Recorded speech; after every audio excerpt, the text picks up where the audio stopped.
You might be wondering about the salt bridge. Without this, the battery has a very limited capacity. There's a buildup of positive charge in the solution containing the anode as the concentration of the positively charged zinc ions increases. This positive charge will place an attraction on the electrons and limit their transfer toward the cathode.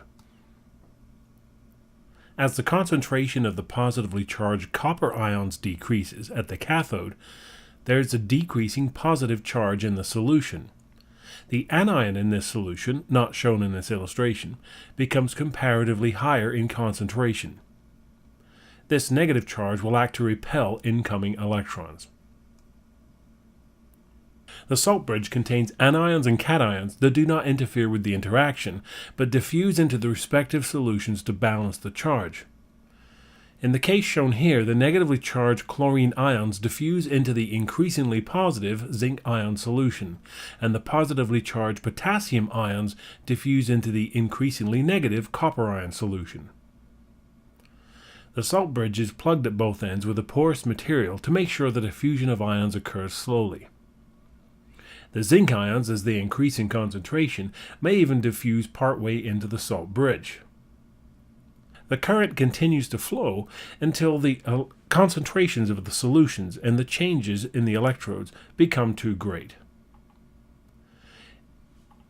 In other electrochemical cell designs, you may see a porous cup used instead of a salt bridge. One half cell is in a porous cup instead of a beaker and immersed into the beaker of the other half cell. In this case, the cations of the anode will balance the charge of the cathode, and the anions of the cathode will balance the charge of the anode.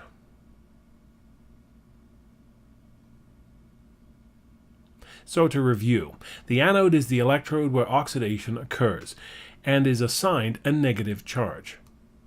A cathode is the electrode where reduction occurs and is assigned a positive charge.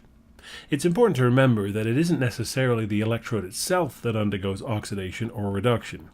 As we shall see later, the electrode can be completely inert, and it's entirely the solution in which it's immersed that gains or loses electrons.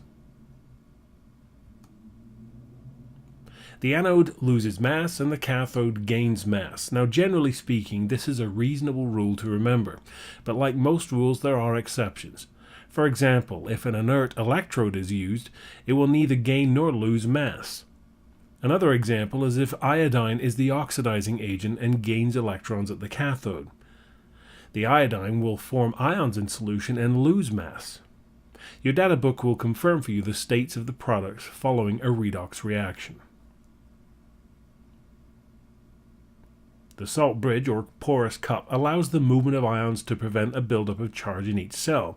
And again, it's important to remember that the salt bridge contains ions that do not interfere with the reaction. In this voltaic cell, the anode is a chromium electrode and the cathode is a silver electrode.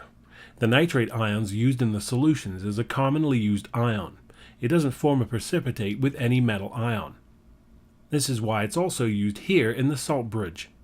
If chlorine ions were used as before, some chlorine ions may get into the silver ion solution and precipitate as silver chloride. In this voltaic cell, the lead electrode is being oxidized. At the cathode, the electrons are reducing iron 3 ions to iron 2 ions.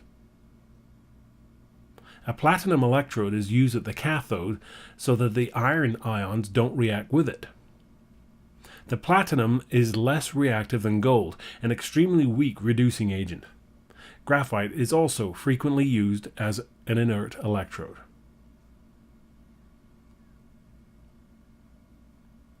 Cell notation.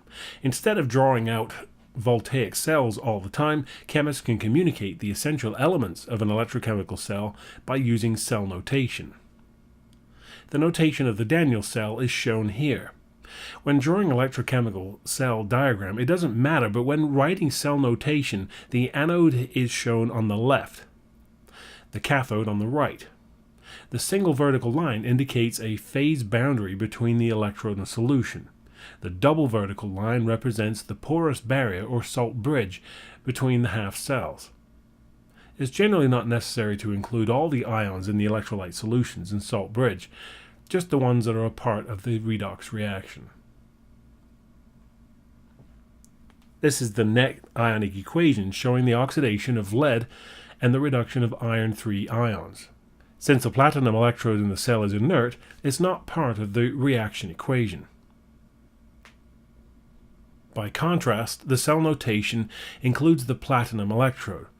Notice the comma separating the iron 2 and the iron 3 ions, indicating they're of the same phase, aqueous.